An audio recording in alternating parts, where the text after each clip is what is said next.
portion, City Council, August 19th. Ordinance on second reading, 505, amended by 505-1.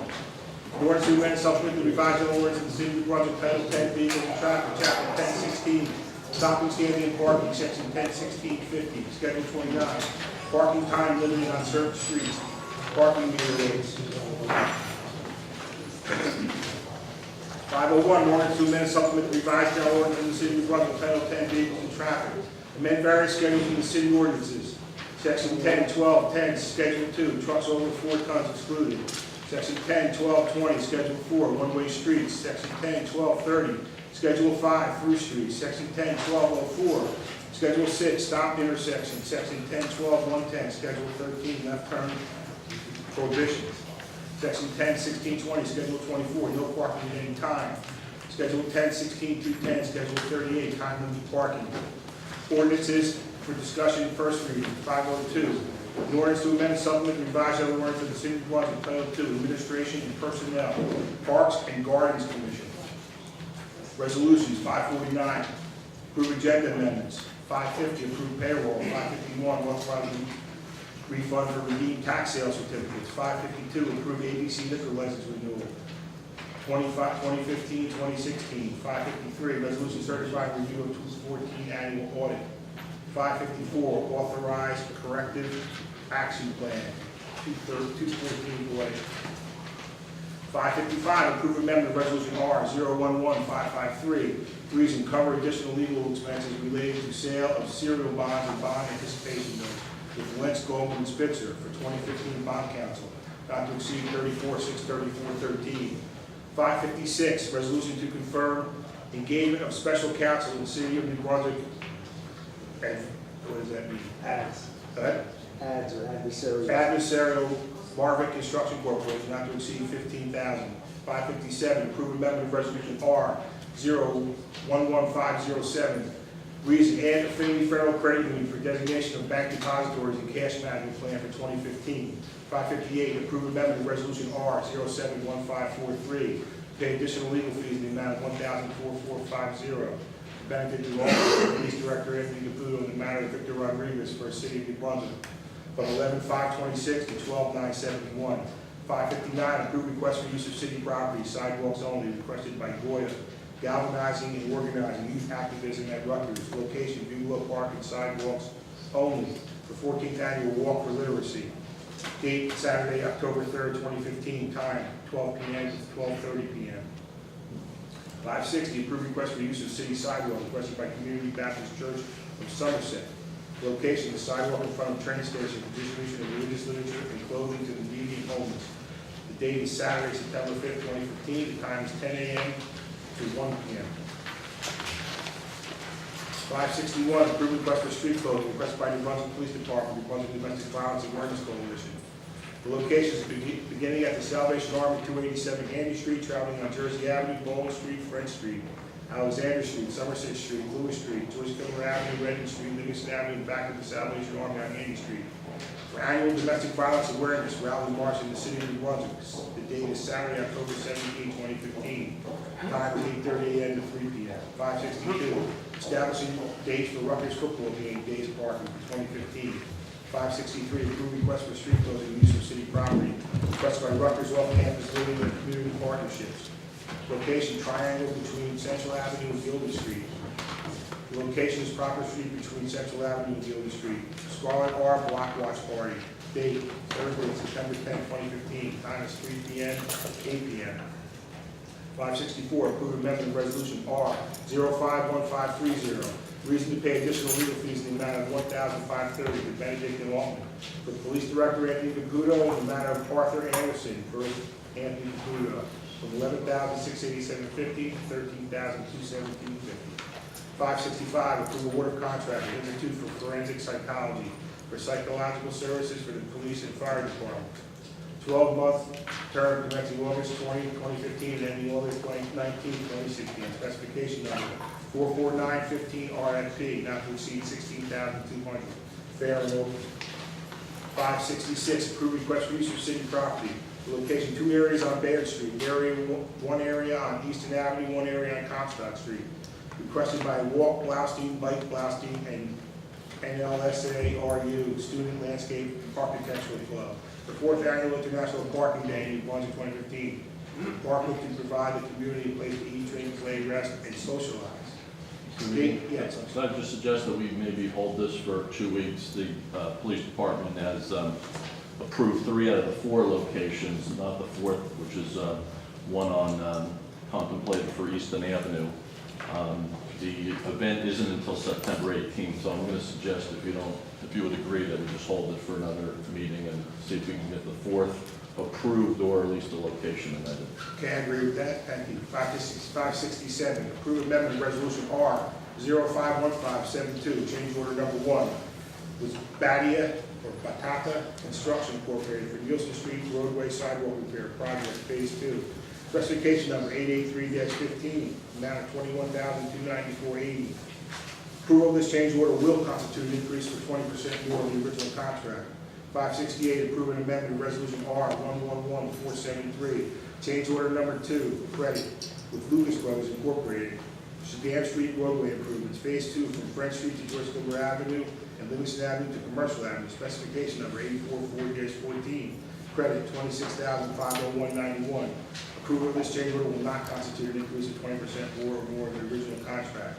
569, approve an amendment to resolution R 041533.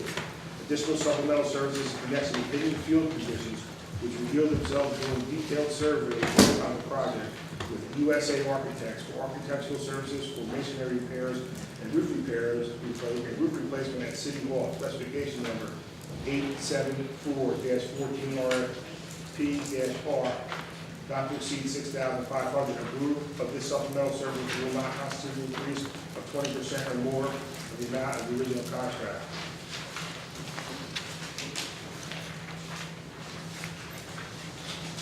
$570, approve release of site performance bond number 104270088, the amount of $584,650. And site inspection fees in the amount of $25,713.50. To St. Peter's University Hospital for St. Peter's parking lot expansion, 123 High Lane, block 597.04, lots 2.0 and 1. 571, approved chapter 159 budget insertion, State of New Jersey Department of Law and Public Safety. For 2015, drive slower or get pulled over statewide Labor Day, and that is $5,000. 572, approved resolution setting the hearing date for ABC charges. Casmass Incorporated trading as JJ Tavern, 186 Hamilton Street, liquor license number 1214-33034-003. Hearing date September 16, 2015.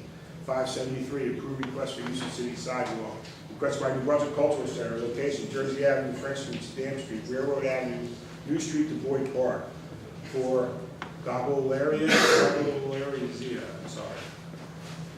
Annual cultural event in Oaxaca, Mexico. Oaxaca. So summer school is there. Mexico to be incorporated into Hub City Sounds, event being held in Boyd Park. Date, Saturday, August 22nd, 2015, time 11 a.m. to 11:30 a.m. 574, authorized tax collector to cancel certificate 14007, block 020, lot 006, 104 Baird Street, due to Middlesex County Court of Taxation judgment. 575, authorized refund to Robert D. Blau on behalf of Donald Gutierrez due to tax court judgment against block 242, lot 1603, 502 Jersey Avenue. 576, advising consent to Housing Authority appointment. Frank Simpson, President Commissioner, expires April 3rd, 2016. Cesar Ovando, expires April 3rd, 2017. That's it. You do have something on discussion, whether you want to do it now or... Public discussion, environmental commission report. Okay. My understanding, Mr. Council President, the Environmental Commission has a report that they'd like to present to the council, I guess relative to their current activities in the context of that commission's charge, duties, and responsibilities. We've agendized it as a discussion. There's someone here. Are you from the Environmental Commission? Okay. Do we want to hear her before the meeting starts? We could wait till after the meeting and then before the public session. Yeah. We want to. We're going to actually, with the meeting, we're still in the agenda portion, so we'll respond to you, which is you're here for. Could I get the clerk to please call the roll, please? Councilmember Anderson. Here. Councilmember Escobar will be absent. Council Vice President Fleming. Here. Councilmember Garlotti. Here.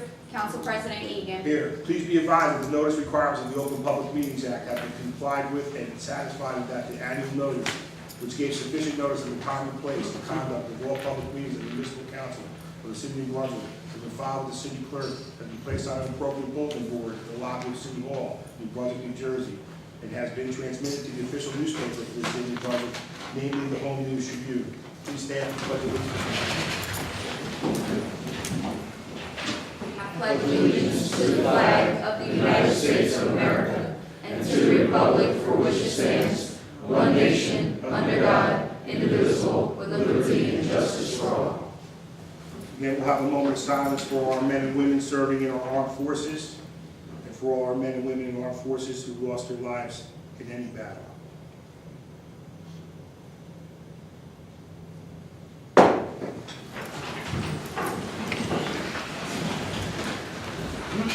We have minutes from July 15th.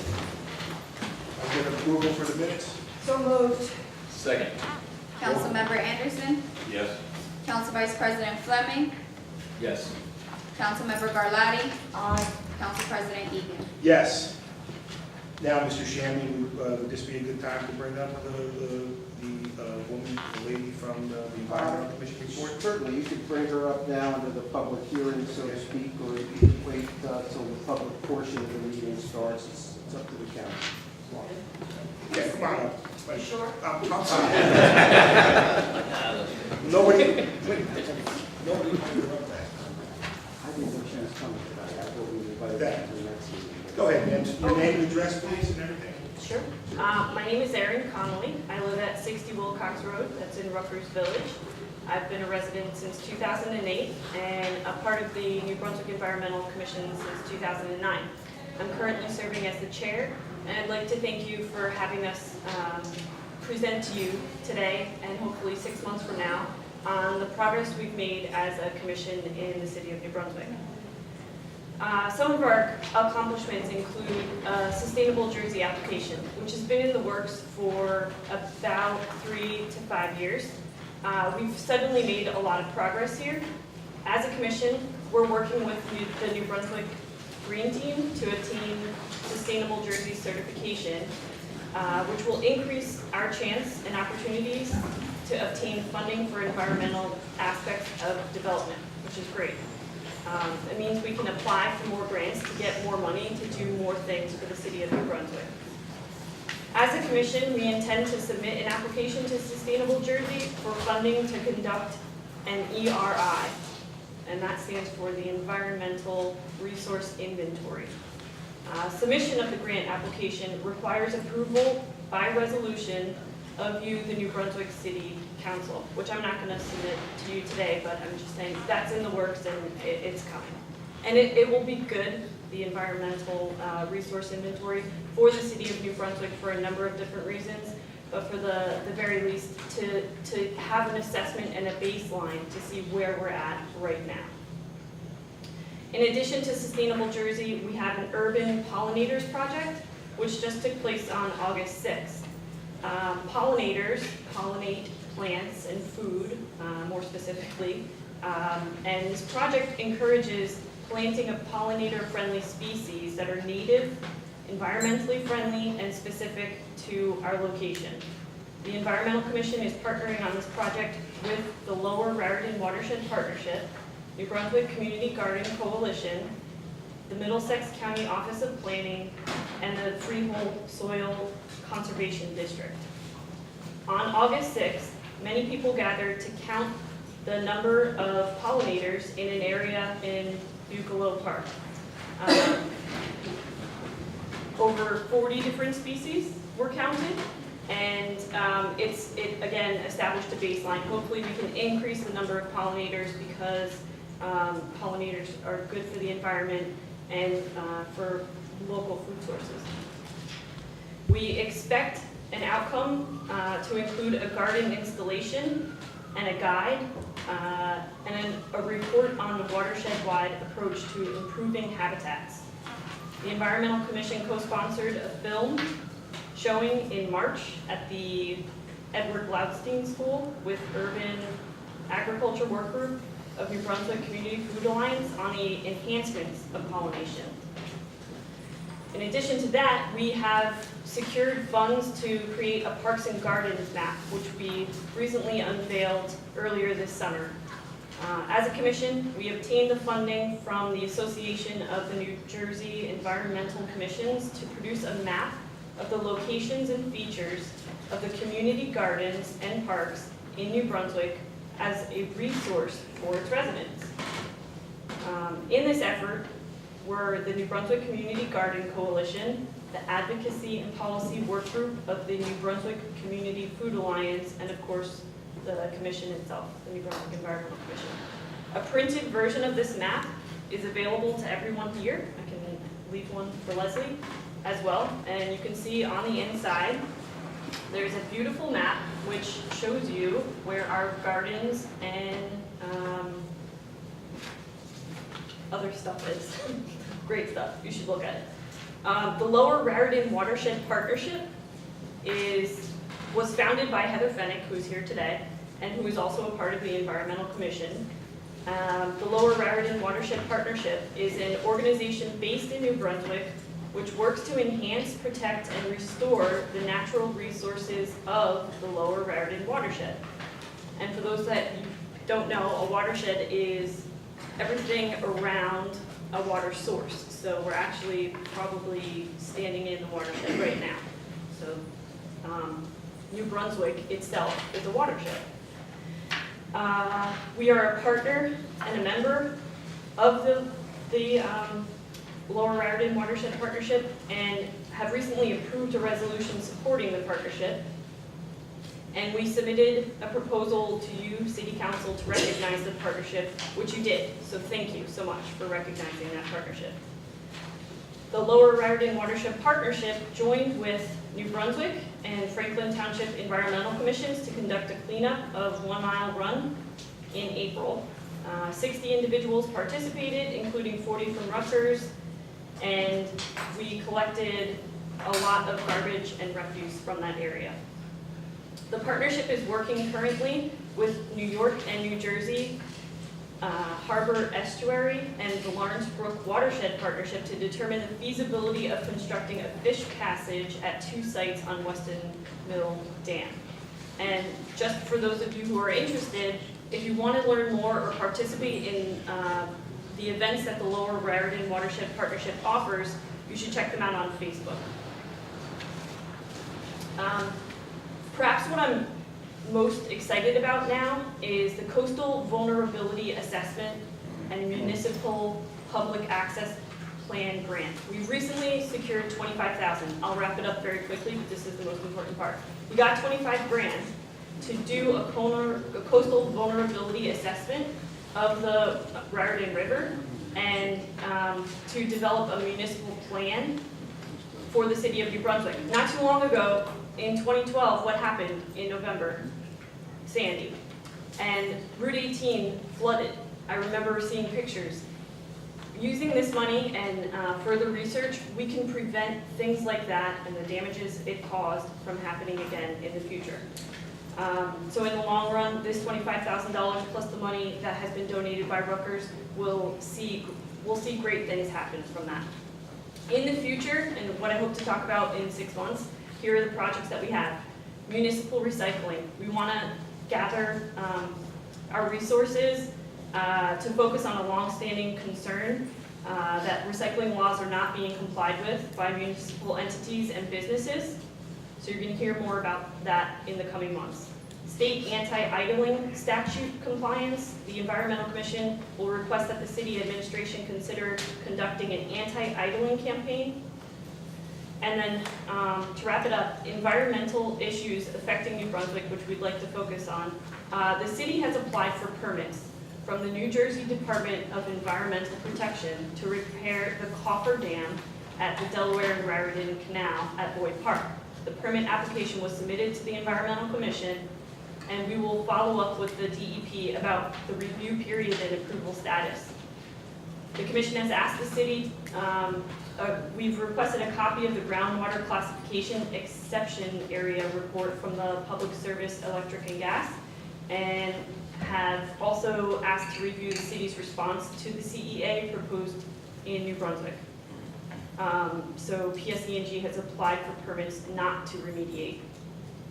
Finally, the Environmental Commission is considering advancing the Sustainable Jersey Green Team agenda through a sustainable food system by incorporating a food policy statement in the New Brunswick Master Plan sustainability element.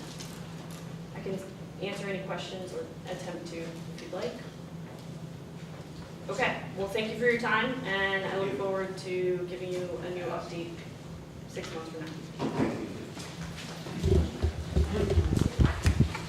Ordinances on second reading, 505 as amended by 505-1. Ordinance to amend and supplement the revised general ordinance of the city of New Brunswick, Title 10, Vehicles and Traffic, Chapter 10.16, Stopping, Standing, and Parking, Section 10.16, 050. Schedule 29, parking time limited on certain streets, parking meter rates.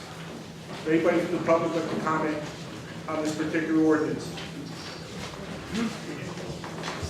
Good evening, Council President, members of the council. My name is Charles Craddock from New Brunswick. We spoke about this ordinance at the last meeting. I wanted to follow up and, in the interest of being totally accurate, I misspoke at the last meeting and I said that this was 2 years in a row that we were increasing the meter rates, and I was corrected by Mr. Karen. The truth is it's been a little less than 2 years. A little less than 2 years since the meter rate was last increased, and I just also want to correct something else you heard that evening. Mr. Karen mentioned that the rates that are proposed, $1.50 an hour, and then increasing in some places, he said that those were normal rates throughout New Jersey, and I've since spoken to him, and he said he misspoke then when he said it was common. These rates are actually not normal for New Jersey. Based on my research, there's only one comparable city that uses a rate that high, Elizabeth, and they've only been using that rate since May 1st. So I don't know if anyone can say whether or not it's been a success or a mistake for that city. I know there's a handful of communities along the Jersey Shore that might use a rate that's equal or higher than the one we're proposing, but I think our beaches in New Brunswick aren't as nice. So we need to maybe think a little differently than those municipalities. You've got people who are not going to, take a day at the beach. You got people who are running errands, dealing with the courts or the post office, or just trying to get a haircut or do some shopping. And I think the rates that are proposed are prohibitive for many folks. Certainly some people can afford them, but others cannot. And I'm afraid that the effect it'll have will be to push out the people who can't afford to park in New Brunswick. And I think New Brunswick should be a place for everybody. The rates are already pretty high. I think people, something that's commonly complained about is the parking situation in New Brunswick. And I would just like to urge you to reconsider increasing the rates. I understand that the parking authority has a sizable amount of debt that needs to be paid off. It's more than $243 million. But this change will only make the city $300,000 per year. So that would take a long time to pay off all that debt just with this meter increase. Can you please hold off on this and not increase the rates? At least we can see how it worked out for Elizabeth first. No, we're going to go through with it because this is something that we want to try in New Brunswick. Why would we wait until to see how Elizabeth works out? We consider ourselves more of a trendsetter to follow another municipality, in my opinion. Second of all, we're only focusing, I believe, on the downtown area where people are they're feeding the meters. This is the only area that we're focusing on. Is Mr. Karen here tonight? Yes, sir. Okay, Mike, stand up, please, sir. Am I correct in saying that? Where are we actually focusing on the meter raise? The meter increases, well, the meter increase is citywide, Right. but the progressive pricing is the downtown area, the college area, and up the eastern corridor. And so what's the purpose of the citywide increase for all the meters? Mr. Karen? Well, you know, and I had this conversation with Mr. Crowell on the phone the other day. You know, it costs money to purchase these new meters. These new meters are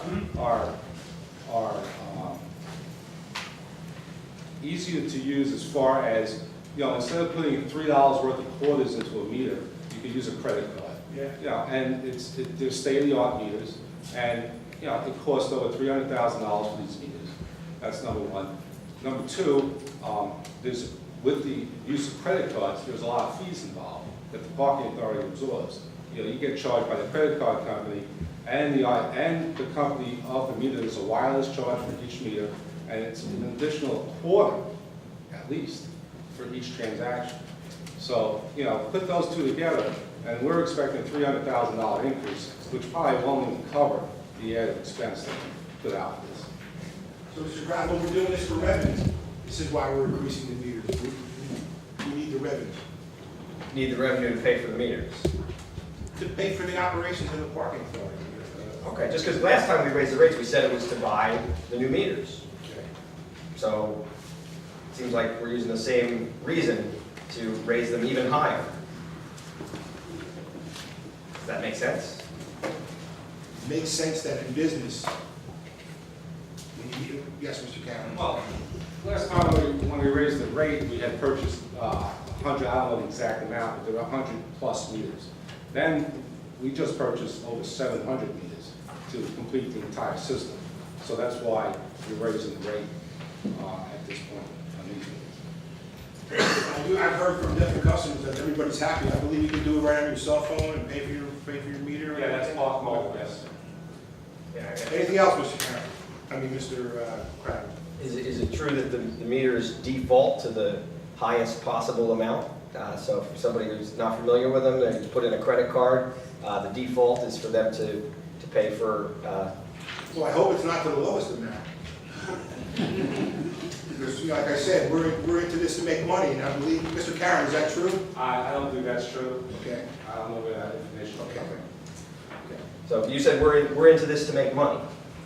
That's why we increased the meters. We need for the revenue. Yes, sir.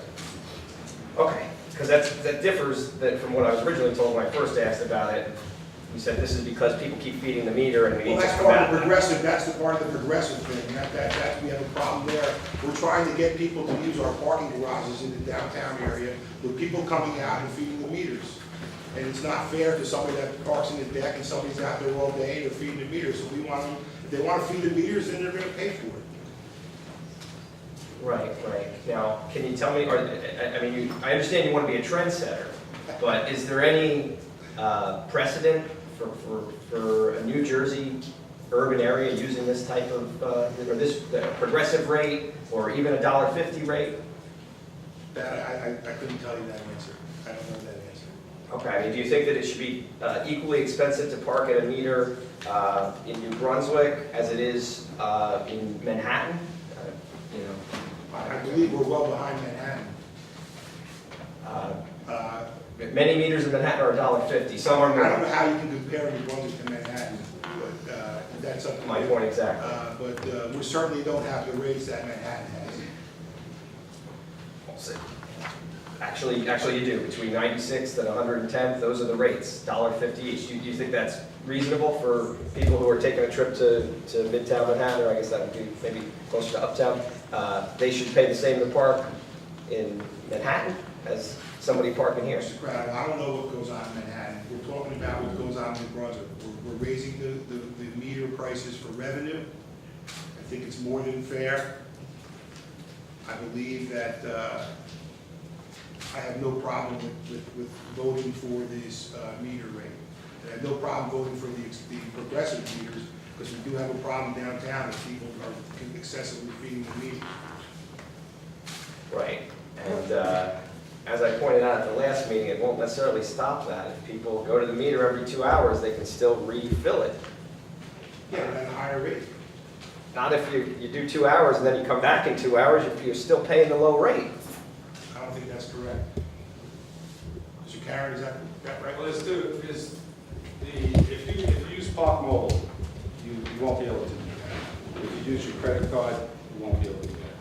If you want to put in $1.50 worth of quarters every hour on the hour, then, then you have a chance. It might be. Okay.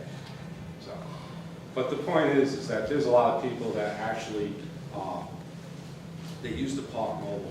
They park on the streets, they use the park, they go into the city, and then they constantly upgrade the meter using Park Mobile. This will prevent that from happening. So they're actually parked there for 8 hours. So it wouldn't be a catch-all, it wouldn't solve all the problems. And it's going to increase the rates for everybody. So, I mean, I think New Brunswick should be inviting for people, especially from out of town, to come visit, to come do the things that we offer in the county seat of Middlesex County. You can go to Somerville, and you can put a quarter in the meter, and it's good for an hour. That's the county seat of Somerset County. I think we should be striving to keep the rates affordable, and if the issue is a disparity between the price of the parking garages and the price of the parking meters, lower the price of the parking garages, not raise the price of the meters. That's what would be beneficial to the people who use those services, and I encourage you to vote against this. Thank you very much. Anybody else on that particular ordinance? Yes, sir. Hi, my name is Michael Strom, I'm a business owner in New Brunswick for almost 30 years, and I am all in favor of your parking ordinance. My wife and I, along with other merchants on the street of Easton Avenue where our business is located, are constantly barraged with customer complaints that there is no parking. And what happens is people feed the meters all day, including other employees of other businesses and workers like contractors and all this. So there are parking decks available, like you said. I totally agree with what you said, for people to purchase monthly parking.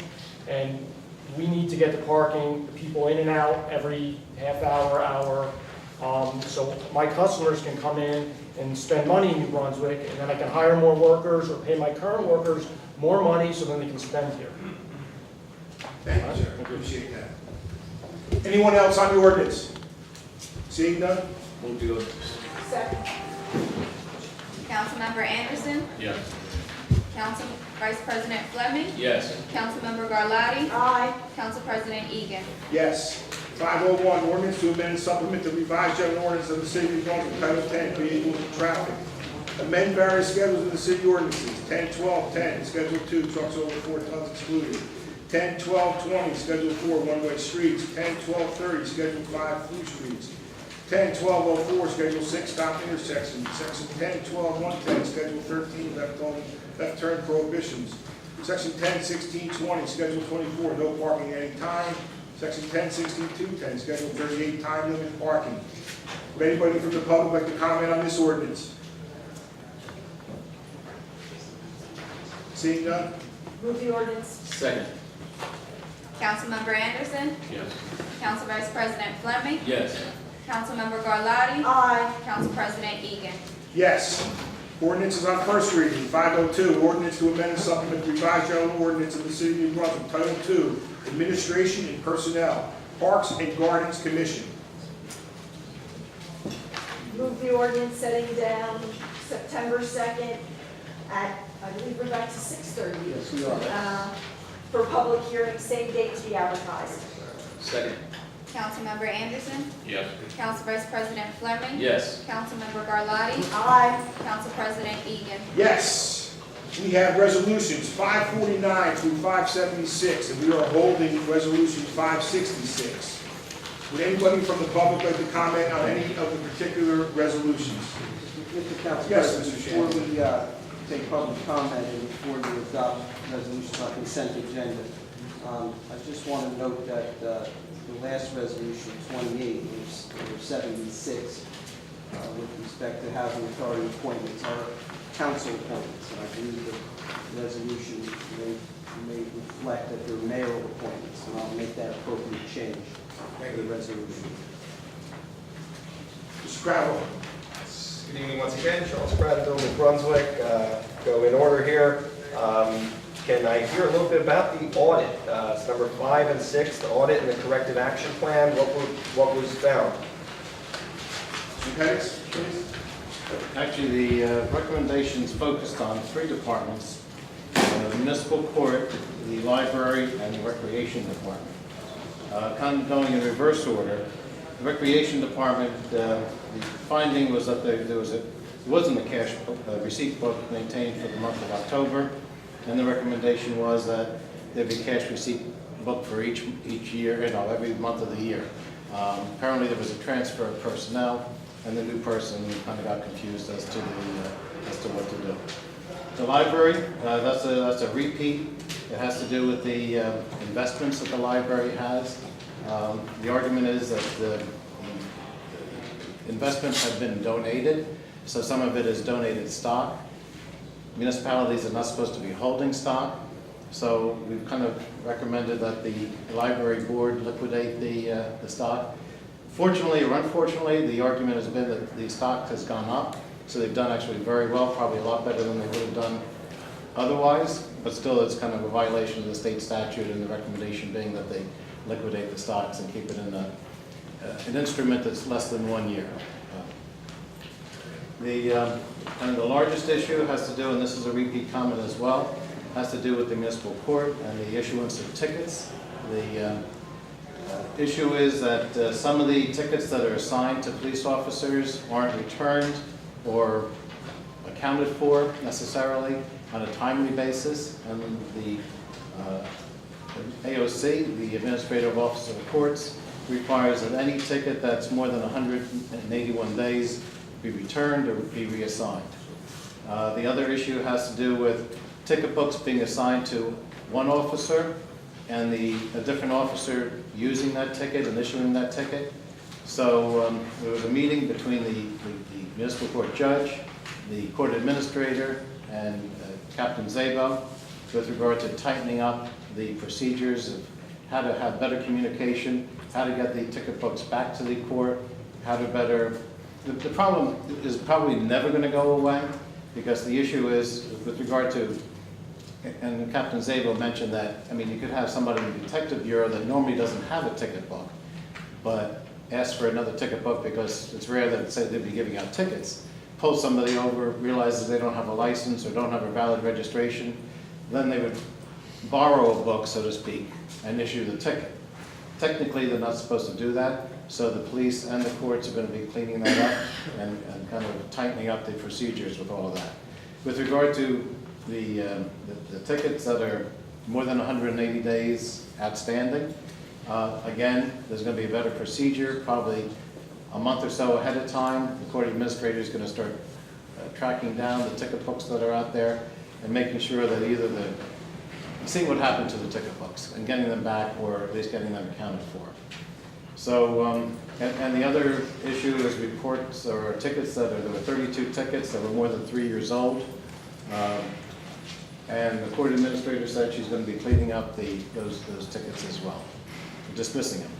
Now, there is an issue with dismissing tickets. Obviously, if somebody's kind of hiding for a while, once you dismiss the ticket, then the issue goes away. So it's a double-edged sword as to whether or not you want the ticket to go away. But again, following the AOC rules, we're going to be tightening up these areas. Okay, thank you. Thank you for the thorough explanation. I continue to be concerned about the issues with ticket books. This issue, if I'm not mistaken, has been an issue that has repeated itself in many city audits for more than 20 years. Can I just have this year's numbers of how many tickets were issued but not assigned, and how many tickets were assigned but not issued? Do we have that number? The tickets assigned but not issued, I believe it was about 150. Something about there, 150, 160. And a similar number for the, I guess it was 131 for the tickets that were issued and not assigned. Okay, can you tell me, was there any effort made to determine whether there were certain police officers who tended to violate these court rules more than others? Mr. Pettis? For the meeting, that's going to be something that's going to be done. And the Captain Zabo indicated that there could be disciplinary action if people continuously violate the AOC rules with regard to tickets. Terrific. And so we heard about a lot of things that are going to happen. Can I just get a time frame on when those things are going to happen and when this meeting was? Mr. Pettis? when- Actually, the meeting was yesterday, Okay. and the procedures are going to be implemented this year.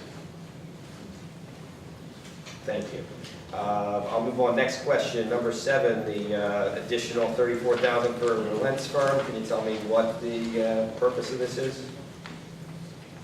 Lynn serves as our bond counsel on a yearly basis, so I believe that's what this is. Can somebody help me out? We had an extraordinary issuance of the bonds, serial bonds, if you remember, and also bond anticipation notes. So the amount is approximately double of what we've paid in the past because of the issuance of the, and we've gotten it at a good rate. That's the reason why we wanted to tie in the rate by issuing serial bonds, but there also was a need to actually do bond anticipation notes to continue to fund some of the capital projects that we have. So I guess it was the volume of the business, and it was also going through the bond rating, because with the bond rating agency, so there's a lot more work associated with that. Thank you, sir. Okay, and regarding the bond rating, has it stayed the same, gone up, gone down?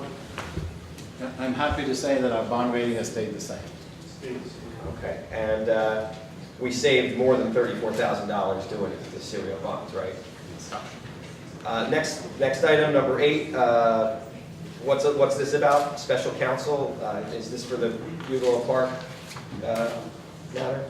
No, I believe this is for some sanitary sewer work in the city center, Mr. Sharkey. Mr. Council President, this matter arises out of a contract that the city terminated back in 2010, dealing with the Remsen Avenue sewer improvement project. And more than 5 years later, after the city terminated a contract with this contractor for non-performance, a demand for arbitration was made by the contractor, and it has to be defended. And it's my opinion that it's a specialty area, construction, arbitration law, and we have need of special counsel, and that's what the resolution is about. Thank you. Okay, so this is not being handled by the gym? No, No. Okay. And can you tell me who is the special counsel? I don't have the resolution with me. an individual by the name of Leonard De Palma. Okay. I guess I'll express my dismay about the legal payments for the police director's representation. I think it's appalling that the police director has never found the time to attend one of your meetings, like all the other department heads do. And for you to be shelling out $12,000 or almost $13,000 for him to have a lawyer in one case, the least he could do is show up here. Regarding the number 14, dates for Rutgers football days, game day parking, can you tell me, did the city make any money off of this last year, or did it lose money? Mr. Locke. We took in over $10,000. We are paying the parking authority for their manpower and their efforts in managing the game days. And when you add our police presence there as well, we did make some money. It was not a losing situation. For 3 games, we averaged, I think the Howard game, we probably had 147 parkers, and then for the Wisconsin and Tulane games, we had 168 parkers. Again, we're of course proposing to you that we do this again this year. I would remind everyone that the county charges $30 to park in Johnson Park. Should we do nothing at Buffalo Park, I think we'd have hundreds and hundreds of people parking there for free and causing the the folks who just want to go to the park for the day to enjoy the park, they would force them out and not allow them the ability to park there. So it was never a money grab or designed to balance the budget, but it was designed to bring some order to Buckley Park on a game day. If I remember correctly, we also had to establish a bank account that went We to do. particularly park That's correct. services and things like that. And net money, as it builds up, it has to be reinvested back in the park. I think it worked out great next year. Anything? Yeah, and speaking of reinvesting in the park, was any of that money spent on the park, or is it still just sitting there? It is sitting there. The park has access to other funds, but the money in this trust account has not been used yet for any reason at Buckley Park. I draw your attention to the Buckley Mansion in horrible disrepair. It gets worse every year. I'm there for the 4th of July, and it's just despicable. If you have $10,000 sitting in the bank account invested in that building, it's perhaps the oldest house in the city. Next one, number 15. I don't think we can, that's not part of, can we do that with that money, is that part of? I wouldn't think so, but there is plenty of money that you've authorized to get started on the renovation of the building. We have retained the services of an engineering company. They are inspecting the building. They are preparing a report. They're preparing bid specifications. We're going to be very shortly repairing the roof line, the sagging ceilings on the second floor, and the floor condition of the porch facing the river. Excellent. We've already replaced the porch facing the park. It is not in the best shape. Despicable seems a little harsh, but nonetheless, with your assistance, we are going Yes. after that project. Does anybody live in the Buckley Mansion? I don't know, does anybody live there? Yes.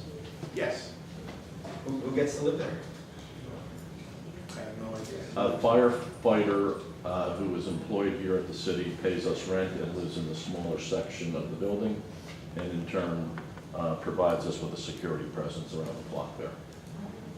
Understood. I mean, if people are living there, it's got to be kept up to code, right? I mean, if the housing inspector showed up there, it wouldn't pass, would it? I don't know. Maybe it would. Okay, well, it's in disrepair right now. I'd urge you to move fast on We're that. working.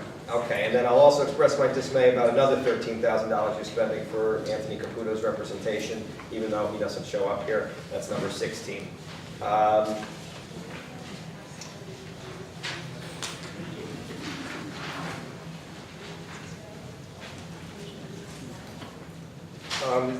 The City Hall repairs, number 21, is that what that is? The roof repairs at City Hall, what's the update with that?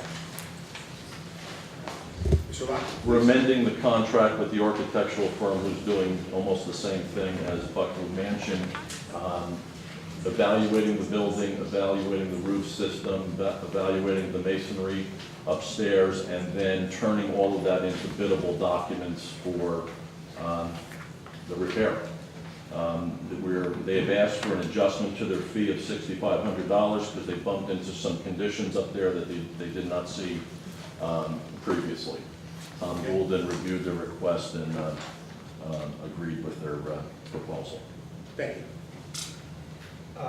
Move to number 24, hearing date for ABC charges against the, I forget what it's called now, but the bar at 186 Hamilton. Mr. Shannon? Yeah, what are the nature of the charge? The charges are several in nature, involving some paper violations with employee lists, things of that nature, from that extent to having a extension of the licensed premises where it shouldn't be, not maintaining books, as I said, also having some fighting in the premises, staying open past the hours that they're allowed to stay open, some nuisance violations. They're numerous in nature. Okay. Loud music.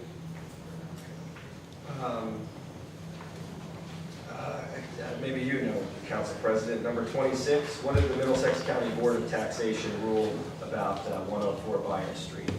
I do not know that answer. I recuse myself from New Brunswick. Okay, will you recuse yourself from this resolution? Sure.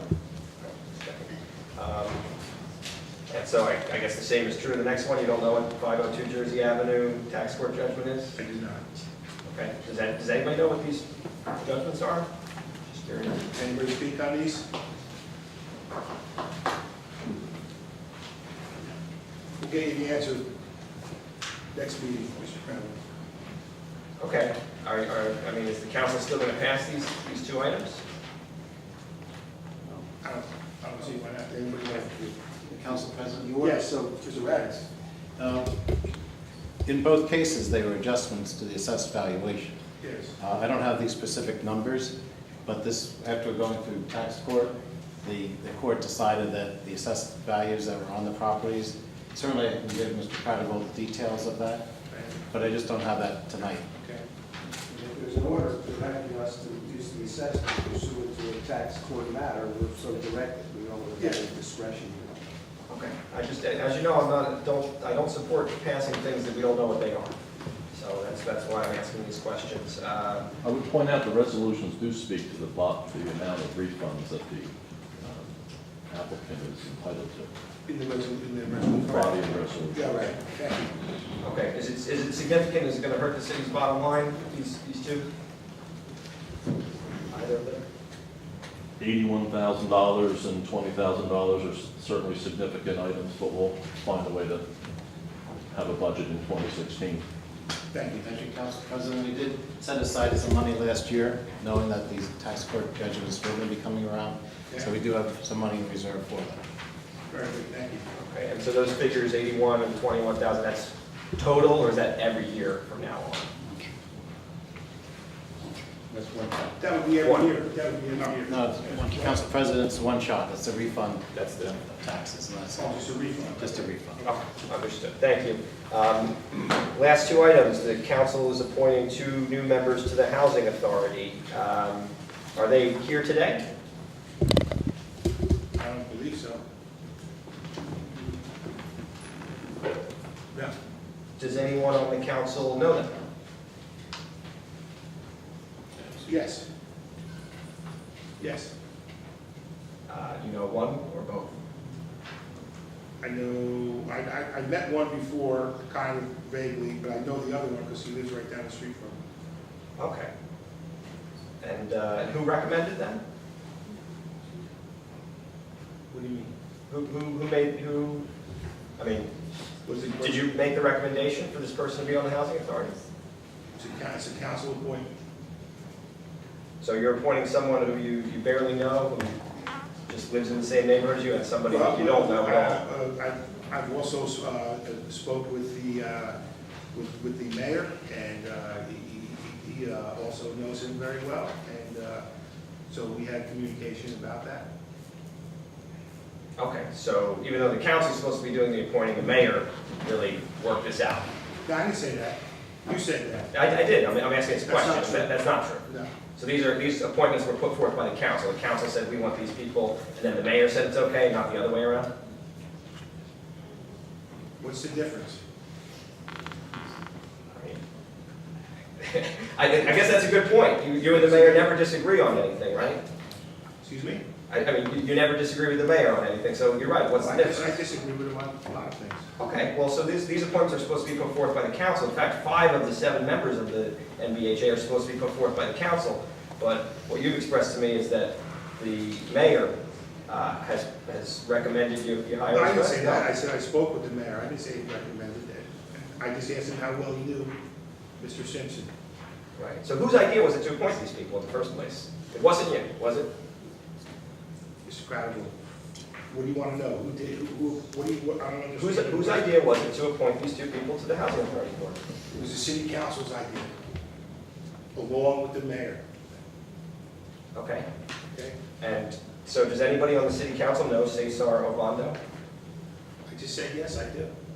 Oh, you know Cesar Ovando? Yes. Okay, and you know Frank Simpson? I know of him, I met him once. I mean, I don't know him to sit down and talk to him like I know Caesar.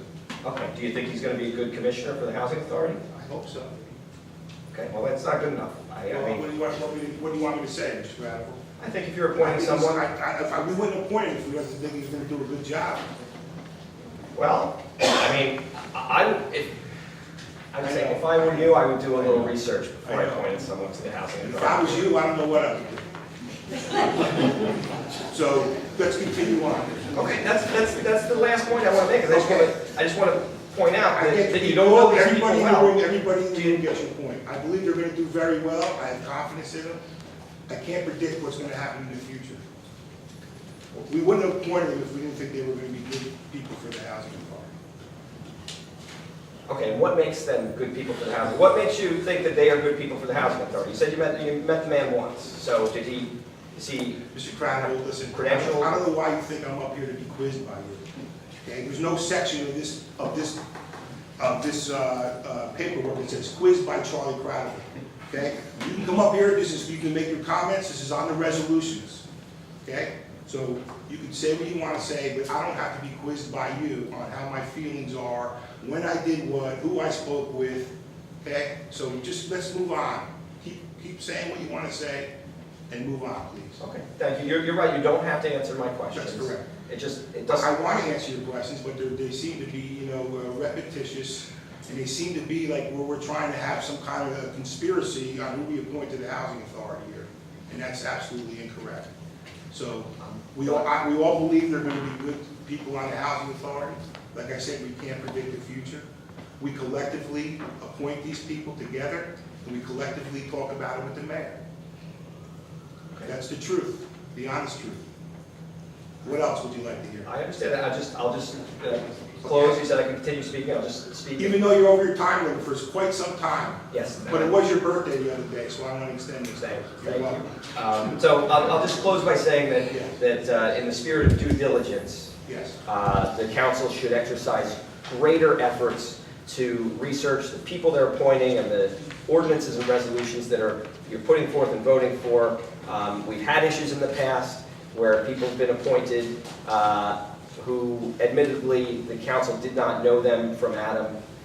We've had people who were appointed who really were unfit for service, and I think that a good way to prevent that would be by doing due diligence and researching people thoroughly before they get appointed, especially to such an important position, especially considering the circumstances that the previous person left under. So, thank you very much. Thank you, Mr. Crowder. Anybody else on the resolutions? Anybody else? Seeing none? Move the resolutions. Second. Councilmember Garlotti, Aye. Councilmember Anderson, Sure. Council Vice President Fleming. Yes. Council President Egan. Yes, but I'm going to recuse myself on numbers 574 and 575. So noted. Thank you. We'll now move to the public portion of the meeting. You have 5 minutes to please come up and address the council. Step right up to the microphone, please. Your name and address. 5 minutes. Hi, yes, Hi, my name is Danielle Moore on 188 Rufford Street. Today, I'm not here to show any pictures of complaints. Today, I'm here to really see the compliments of the city. That's where today I'm here to apologize to the city council members because of the way my speech came out at the last meeting. I know sometimes I can be a little cranky because I'm standing in pain here, but it's not to take it out on the council members. That was where I said my speech about the city where they don't do things for younger kids. I also said that I would call the news channels on you if you didn't have the sidewalks done. My speech was totally wrong, and like I said, I apologize for that.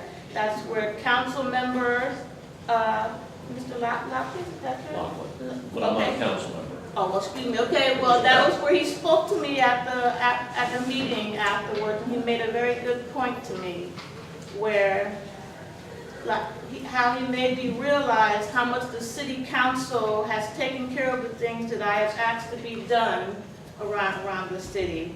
That was increased pay for crossing guards, better crossing at Joyce Comer Avenue, Joyce Comer Park restroom, speed bumps for Columbus Place, no parking on corners near Red Shaw School, having double crossing guards on Livingston Avenue, the black boxes that the fire department put on secured buildings to make it easier to get inside with no damage.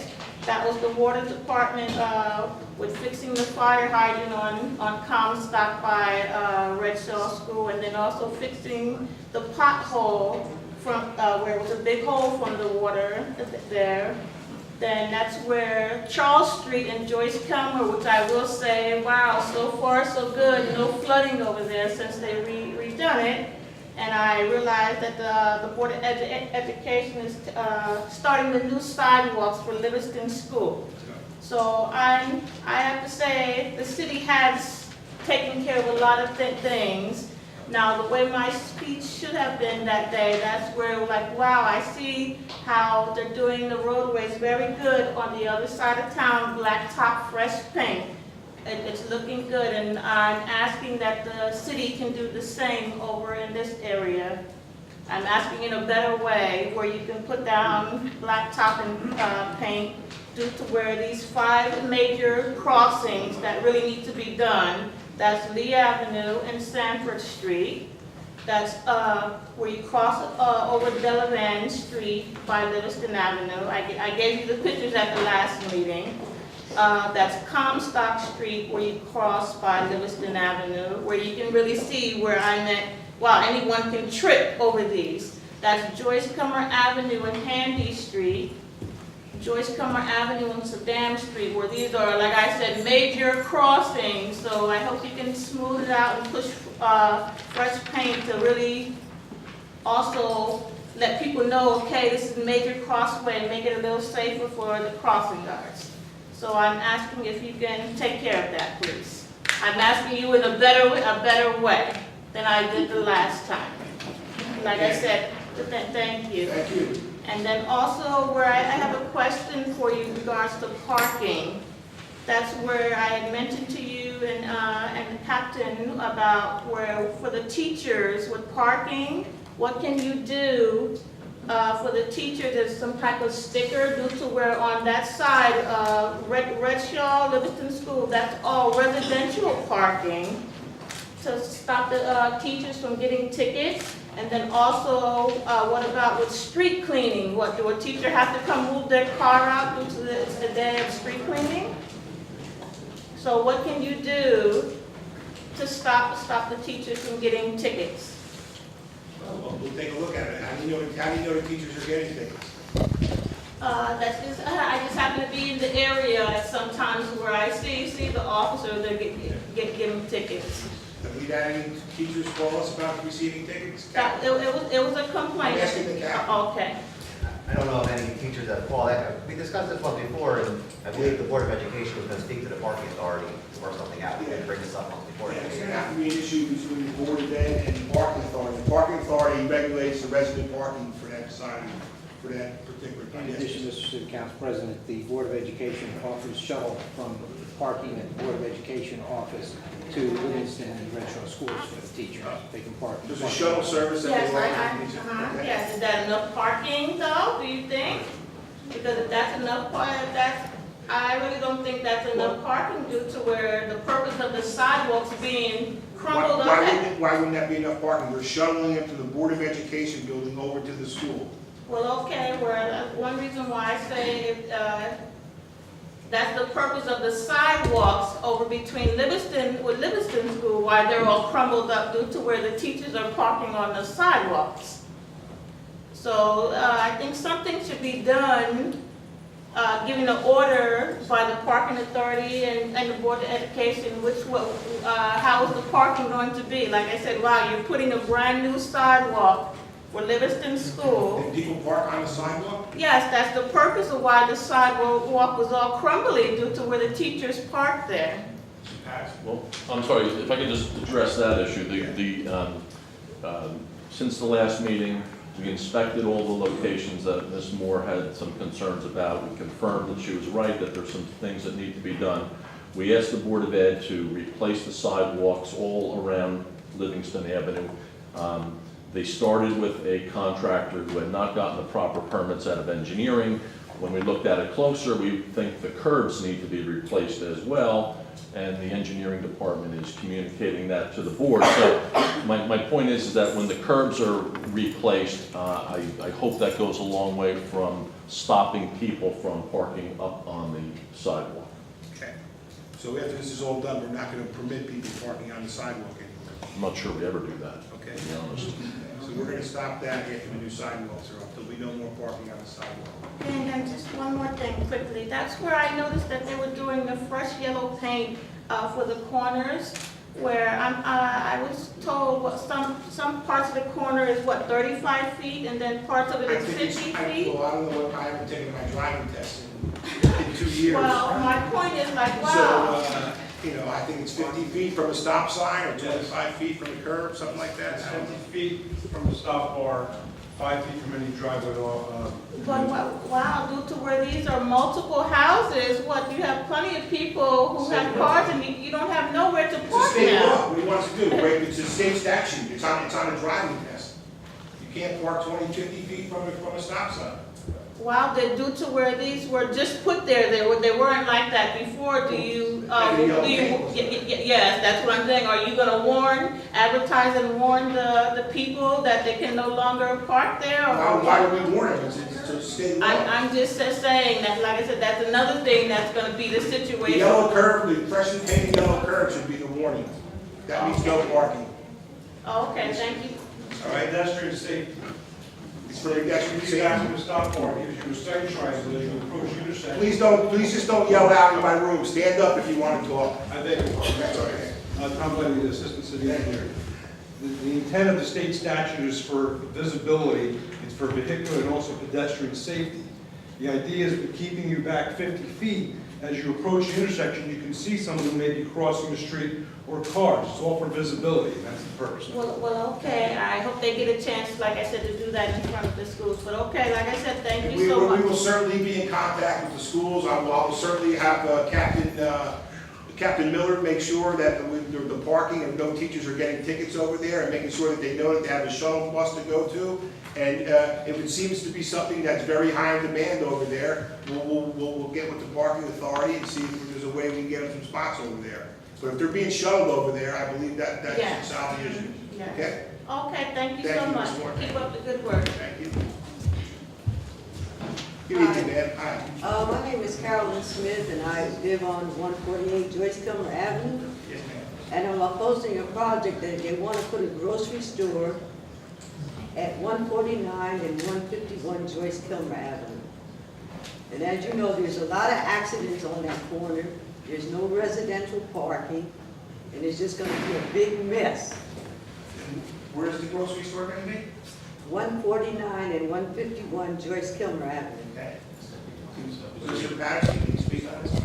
Yeah, it's, an applicant who owns the, actually the tenant is in the stores there, and it's on the corner of Sanford. Sanford and Powell. He's asking to move an existing commercial use he has there to the side and add an additional commercial use there.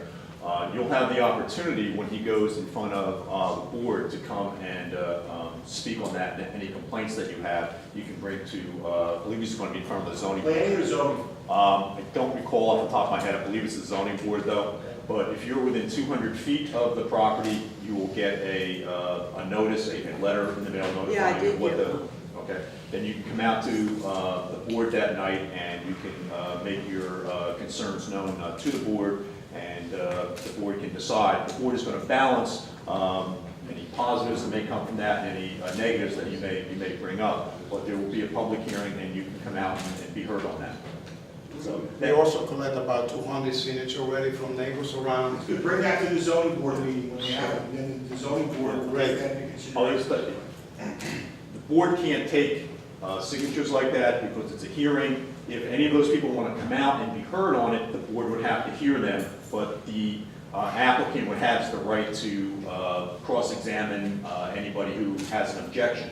But if any of you or the neighbors would like to come out, that's the purpose of the hearing, to come out and let the board know of the objections and any concerns that you might have about that. So please come out. The hearing is held here in this room, and we'll be happy to listen. Thank you very much, appreciate it. Thank you. Hello, everybody. My name is Gretchen Spencer. Most of y'all know me. I have a problem. For one, we need humps, and I live in Robeson, 21 Bergen Court in Robeson Village. Okay? Got a problem. We need more humps out there. They're racing. Speed humps? Speed humps. Okay. Out there in Robeson Can Village. you give us the address one more time? 21 Bergen Court Okay. in New Brunswick. Okay, thank you. All right? And another thing, I got a call from a parent that the kids that have football on Joyce Kilmer Avenue don't have a porta potty down there. And they have to walk all the way up the street to go to the bathroom. At Joyce Kilmer Park where they're practicing? I think where they're practicing. I know they're not practicing at recreation because it's under construction. Well, my grandson has football down there. Okay. Okay? And they're complaining because they don't have a porta potty. We'll look into that. All right, another thing. I just found out, why is the water so brown in New Brunswick? We're running water right now. Go out to Robeson Village. It's so brown out there, off and on. Everybody's buying spring water because the water is brown. Don't nobody want to use it to cook with or drink it no more. That's what I've been calling down here because I called the water department. Can anybody from the water department help us out here? Is there something going on in the water over in Robeson Village? No, but I'd like you to give me a call tomorrow, we can get out there. What's your name? Stand up, please, sir. My name is Mark Laffenberg. This is the director of the water department. Okay. After the meeting, you can get with him and get his information. You'll have somebody, you can go out and take a look. My last thing. Yes, ma'am. I heard they was trying to build a homeless shelter on Zebra Way and Jennings Court, right in front of Swartz Home B, right there. And when I found out about it, they was out there putting in piping in the ground, and the people that was doing it told us they were supposed to build a homeless shelter there. How you gonna build a homeless shelter? Then when I called down here, somebody named Glenn said, oh, it's supposed to be low income. Affordable housing. Right. I'm in low income housing. Right. They're falling apart. How are you going to build something there like that and you can't fix it? The city can't fix up those apartments out there now. Y'all need to come look. I got pictures on my phone. Y'all need to come look out there. I'm tired of talking with John Clark and Andrea Ito White because you can't get nowhere with them. It's always an excuse. I'm so sick of the housing authority I can scream right now. Okay? But I'm tired. Everybody is tired. I got signatures. Okay? This is not going to happen because if matter of fact, there's so many empty apartments up, they're not even fixing them up. Okay? People been moved out of them for 6 months.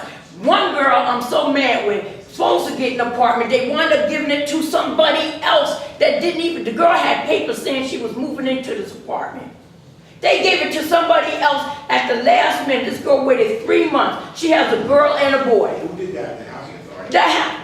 Andrea Ito White, what I was told. Okay? We will look into all these things that you're talking about. I'm serious, y'all. I'm not giving you lip service. Yeah, right. Because we're going to get your name, someone's going to contact you, we'll have somebody come out. Is your place needing repairs? Is that what you're saying? every place out there is in need of repair. The place need to be tore down. It's so bad, it's roach infested, mice infested, and bed bug infested. If I start getting them, oh, hell is going to break loose. I kind of believe that. Because I'm not playing. They go from one apartment to the other. They do one apartment at a time instead of disinfecting the whole unit. They'll do one at a time. So that means when this one get finished with them, the next one will get them to carry it back to the next one, to the one that's ridiculous. Okay. Every place needs to be done. Okay. And I keep trying to talk with Mr. Clark and them. They don't want to listen. They don't want to listen to what nobody has to say out there. They give you fast talk and keep on moving. And I'm getting sick and tired of it. Okay. Have you spoken to anybody in the mayor's office? tried calling down here last week, okay? I was put from this one to this one to this one. The last person I talked to was Glenn. Say hello to Glenn, he's right next to you. Yes, I done seen him before. That's the last person I talked to about this building going up here. They done brought a truck out here and put some kind of piping in the ground and stuff. So I don't know what's going on, but how you gonna do that and then bring more problems that I'm trying to work with the police here to keep the crime down. Okay? They already called me a cop. And the mayor of the ville. So, and I'm getting older, I'm getting tired. And all this stuff, then you're gonna bring more on that little bitty space. That little bitty space. A shelter? I mean, Jersey Avenue, take one of them and rip them up. Mayor, 1 second. I don't believe that it's going to be a shelter. That's Mr. Patterson. What type of project is that? As I explained to Ms. Spencer when I spoke to her the other day, it's a supportive housing project for people who were formerly homeless. It would be permanent housing for them. It's similar to the project that's under construction now down at Dina's Dwelling, down at the end of the street down here, similar to the project that we did on Redmond Street about 2 years ago, where we built this project. It's called Promise House. It's a very, very nice project, providing 10 units of affordable housing. This project there would be about the same size. We're hoping to do 12 units out there. It's not the city doing it. It's not the housing authority doing it. It would be a nonprofit developer that would develop these, and they would provide services to help people who were formerly homeless get their lives back together and have permanent housing and become self-supportive. We think it's a very good project, a promising project to do in the city. This would be the 6th project of this type that we've done, and we think they've been positive additions to the neighborhood. It's not a shelter, it is permanent housing. Thank you. All right, what I want to say is, we already got low-income housing out here. These really need to be taught to buildings, and I was told I was not an engineer. I've been out there since 1970. The buildings are sinking underground. I got pictures of somebody's floor where a pipe broke and the building is sitting literally on the pipes because it's leaning. All them buildings out there are tilting to one side. If I drop a ball on my floor, it's gone. They don't want to redo the floors. They don't want to give you paint no more. They don't want to do nothing. No. All they want to do is get their damn paycheck, excuse my French, and go to hell home. They don't even want to talk to nobody out there. I am so tired of them. I told them I was coming down here, and I meant it. Because somebody's going to do something. We will get somebody out there. And somebody better be calling me. I'm going to leave my name and address and phone. Talk to the Water Department Director after you get your name. Okay. Thank you. Thank you. Good evening once again, members of the council. Charles Cradaville. I want to start by thanking and commending the council for doing something good today. Having the Environmental Commission come and give a report is exactly the type of thing I'd like to see more of the council doing. Having regular updates from the various parts that make up the city government. I think that the Environmental Commission is just one of many. So to that end, I'd like to follow up on a question I asked at the last meeting. What are the valid crime numbers for New Brunswick? I do what everybody else does. I go to the state police website, I look up the numbers, and I saw that rapes increased and robberies increased in the first half of 2015 versus 2014. But of course, the police captain who was here at the last meeting said those numbers are invalid and can't be trusted. Can we have some valid numbers? Captain Miller. Regarding, I don't know if that was the captain said I wasn't the captain here at the last meeting, but in the end of 2014, December of 2014, the UCR Commission, the federal government, changed the definition of rape. And it started January 1st, 2015. I'm not going to get too graphic and do it intentional, but the old definition was a man assaulting a woman, penis to vagina. Now, if you need me to get more graphic, I will, but now it's not just a man on a woman, it could be a woman on a man on a man. The definition has broadened dramatically. If it's funny, Yeah, I won't comment, but, I mean, if people are laughing here, and you want an answer. So, should I continue? I hope so, yeah. You're asking for a report, I mean, it's, you know, it's embarrassing you always say this, but this is the way real life is, okay? The definition is broad, and because the definition is now broader, the numbers are obviously going to increase. And that's why the numbers have increased for the first half of the year with rates. The robberies, from what I understand, robberies have increased. The reason why I don't know, robberies with guns have decreased. Other weapons and strong arms have increased. Thank you. Can you tell me what is the council and the police doing about the increasing robberies? We investigate every robbery. I mean, every robbery has a different motive behind it. Again, we can't predict the future, and we're not in people's heads. We don't make them rob people. We can't stop them from happening. We can do our best to investigate it and apprehend the suspects. Again, it's a mindset and a culture that someone wants to commit a crime. We can't stop that from happening. I want to shift gears now to the what I think is the most important issue facing the council of New Brunswick right now is the hopefully the end of the agreement with American Water. Is there any update on whether the city is going to try to extend that agreement or whether it's going to expire September 30th? I have not heard of anything different. Mr. Lockwood, is there I anything? have nothing to offer at today's meeting. We are going to continue to evaluate the staff as it exists today, evaluate the benefits of the water contract with American Water. Again, they provided us with management expertise. They didn't own the system or didn't control the rates.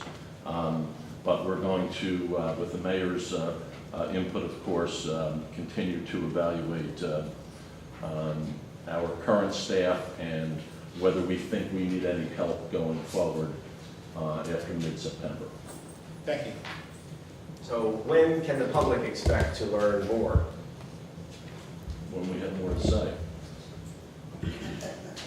So September 30th is when this expires. The council has 2 scheduled meetings Yes. between now and then. Yes. Does the council I anticipate we'll have some sort of an answer before the 30th at one of the council meetings. Okay. I would like to say this. We're not trying to play some cat and mouse game. We're trying to do what you would expect us to do, which is to evaluate whether or not we need some outside assistance going forward. So I would at least like the ability to do that without having to be constantly asked, when are you announcing it? Why haven't you announced it yet? I mean, give us the time to make the right recommendation to you. Okay.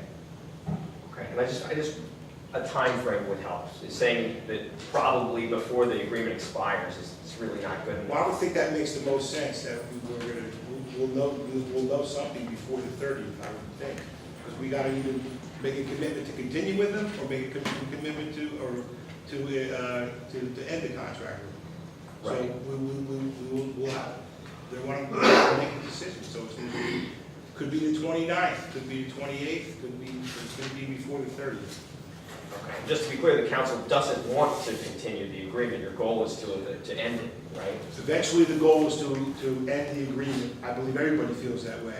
But if the administrator and the director of water and the mayor feel they still need, they're going to have to explain to us why they still need it, and we'll move on from there. But eventually, we all want to be free of American Water and back to the way that we used to be, running the water like we always do, Okay. I urge you to really push for a timetable from the administration, because this is how we got ourselves into this mess last time, as we left it to the last minute. And even though we had 5 weeks notice that the water director was going to leave, nobody was clued in that there was going to be this agreement in the first place. And I thought that was really shady. So to combat that this time, we should be out in front of it, and there should probably be an update at every meeting about where we're at with American Water without anyone having to ask, just like the Environmental Commission was on the agenda today. I know it's an issue a lot of environmental commissioners care about. There should be an update about the water utility, especially given the violations, especially given the history. that the public deserves a regular update about that. So I hope you can add that to the agenda at the next meeting, and like I said, some sort of regular update from the police would be very helpful about crime trends or just progress the department's making. I noticed there were a lot of promotions, and I want to congratulate everybody who got promoted, and new hires and things like that. These things should be mentioned at the council meetings, in addition to all the resolutions and ordinances that you're passing. And so I hope that you'll move in that direction. The last thing I need to ask about is I have some outstanding questions about Mr. Ferrazzoli, the man who was hired in 2010. Has anybody figured out whether there was a background check done on Mr. Ferrazzoli? I think I reported at the last meeting that the police director told me that there was a background check and a motor vehicle evaluation done of Mr. Ferrazzoli, Mr. Banier, and Mr. Barber. I don't know why we keep kicking around the same question. Okay, that's news to me. I didn't have that the last time. So if it was found that Mr. Ferrazzoli had a conviction, an indictment and a guilty plea from 6 years earlier, would that disqualify him from employment, or is it at the discretion of the hiring person? So, Captain? We wanted to disqualify him, obviously, because he was hired. The director at the time felt that, based on his qualifications, I know Mr. Incredible got a lengthy email from Lieutenant Shaw this week explaining all this, so we're just reiterating what he already knows.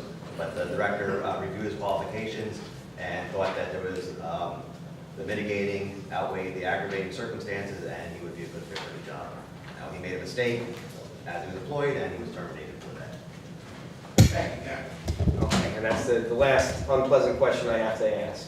One more? One more. It was, I guess, 3 years ago now, that you told me and the public that you'd heard that Mr. Ferrazzoli had been using the police cars he'd been entrusted with, the city vehicles, to purchase the cocaine that he was purchasing when he got caught and lost his job. I think I said I heard. I said it is possible that he could have been in a police car, because I believe it happened during his working hours. Am I correct, Captain? When he got in trouble, was it during his working hours? As I said at the other meeting, I'm not going to discuss the nature of the criminal investigation. It was a Somerset County case, and I'm not going to discuss the details of it. Okay, so continue, sir. Right, so you said that you had heard that. No, I just said to you, I didn't say I didn't hear it. I said there was a possibility that he could have been in a police car because I believe it was during working hours. Okay. Well, either way, there was some concern that maybe the police cars were involved. Okay. Shame on me, I didn't look into it. I spoke to you on the phone, you said that you had never gotten a straight answer. You had not been able to figure out whether the police cars were involved. I never got an answer. Right. Is there anyone here who knows whether or not those police cars were used in Mr. Ferrazzoli's purchase of cocaine? Does anybody know that answer? Yes, Captain. I know the answer, but as I said before, it's a criminal investigation involving another county, and I'm not going to discuss it. Will you be able to get the information from Somerset County? Will I be able to get No, would he, Mr. Bradley? You'd have to ask, I don't know. It's up to them if they want to give it to him or not. So here's what I'm getting at. Yes, sir. We should all be very concerned, and we should want to know this, and we should look into it. I'll do my part, and I'll check with Somerset County, but every member of this council should care that there's been a concern raised. And it's unfortunate that we're now 3 years later, and the concern was raised at the time by yourself, but no one on the council apparently was able to get a straight answer. I've asked, the mayor's office for their side of it too, and have not gotten a straight answer about whether city vehicles were used in the drug trade, police vehicles, and especially in light of what happened with Mr. Mahoney, being caught with a very large amount of cocaine in a city vehicle the very next year. This must be investigated. The captain just said these are part of police investigations. Maybe some of the information cannot be shared with the public. Well, I would suggest you're in a position to pursue this information. If you suspect city vehicles were used in the drug trade, it's something that, regardless of criminal or not, it should be something the council should be aggressively looking into and trying to find those facts and share those facts with the public. And if it turns out that the cars weren't used in there, assure us that they weren't. But if they were, admit to it, own up to it, and work on a plan to prevent it from ever happening again. That's really what I'm getting at, is we didn't do our due diligence. I'm guilty, as is the administration, for not looking into this when we had the concern in the first place. Surely we can obtain this answer. I will do my part. Maybe they won't give me the answer, but they will give you the answer. Maybe they won't give me the answer, but they will give Captain Miller the answer. We must find this answer out. Yes, Captain. I'd like to propose through the council a question to Mr. Prattle, because he always talks about how we can prevent this from happening in the future. How do you predict the future? I think in hypothetically, with what happened with Mr. Mahoney, what happened with Mr. Farzoli, and every other criminal that commits a crime, Bad judgment. Bad judgment happens, a case is investigated, the person is arrested, they either go to jail, they're terminated, and again, I'm talking hypotheticals here, but the world is not perfect, and crime is going to happen. You can't prevent everything from happening. I think in all of these cases, the right thing was done. A prosecution was done, and a criminal investigation was undertaken. People were fired, people went to jail. What else can be done? Mr. Prattle, can you answer that? Captain, this is all done through the Somerset County Prosecutor's Office? I'm talking about the arrest, I'm talking about... Mr. Farzoli? Yes. The New Brunswick Police Department cooperated with Somerset County, but it's their investigation, and I'm not going to comment on that. No, but I'm just saying where he was arrested was Somerset County, correct? Yes. So I'm happy to answer the question, but first I just need to clarify, who went to jail? I was speaking in hypotheticals in the general. I'm just saying, Okay. Some people go to jail, some people are All right, we fired. gotta move on here. You're Speaking over there, hypotheticals. Mr. Prattle. Okay, so he asked how would we prevent this? Yes. One easy way would be to not hire folks who've been indicted and pled guilty to drug charges to the police department, to jobs where they supervise a ton of vehicles. That would be one way, just a suggestion, but that's my thoughts on that. Thank you, Mr. Prattle. Thank you. Yes, sir. Good evening. Good evening, sir. My name is Jack Cato, 61 Renaissance Lane. And I would like to say that I'm pretty disappointed, not in any individual, but on all these different issues, whether it's American Water, whether it's the failing infrastructures and the projects, whether it's Mr. Farzoli, whether it's these kind of random people who may or may not be qualified for different positions, if it's housing board, or et cetera. And the reason is because I feel like all these decisions are made without public input. Now, I think that it's very nice that, the city council does confirm with the mayor that you do have these two different aspects of the government talking with each other, but I feel that we do need more public input. If we were to ask any person in this room, any person in New Brunswick, what makes this country great, we'll have different answers for that. But the truth of it is really railroads, or more broadly speaking, the transportation of people, or rather the transportation of ideas. We have such a melting pot in the city. We're so diverse. Whether it's students coming in, whether it's the immigrant community, whether it's families that have been here for hundreds of years, but for some reason we don't have this communication between the municipal government and everyone else within the city. And honestly speaking, to talk about what Charlie was talking about earlier with Captain Miller and Mr. Farzoli, the way we can prevent these things is by getting the community involved. To quote Hillary Clinton, it takes a village to raise one child. But the issue is we don't have that. And that is problematic. We always look for these short-term answers. We have an issue with the water, go to American Water. Why can't we speak to people at Rutgers University? Why can't we speak to students at New Brunswick High School who might have ideas? We never do this. And this is something that's detrimental for the city as a whole. So as a concerned citizen, someone who's been living here my entire life, I love this city. I know, one person on the council, I'm very acquainted with them. Very nice people every time I talk with you guys. There's no reason for this lack of communication between everyone else. Thank you very much. Thank you, sir. Would anybody else like to address the council this evening? Seeing none? Motion to adjourn. Second. Councilmember Anderson. Yes. Council Vice President Fleming. Yes. Councilmember Garlotti. Aye. Council President Egan. Yes.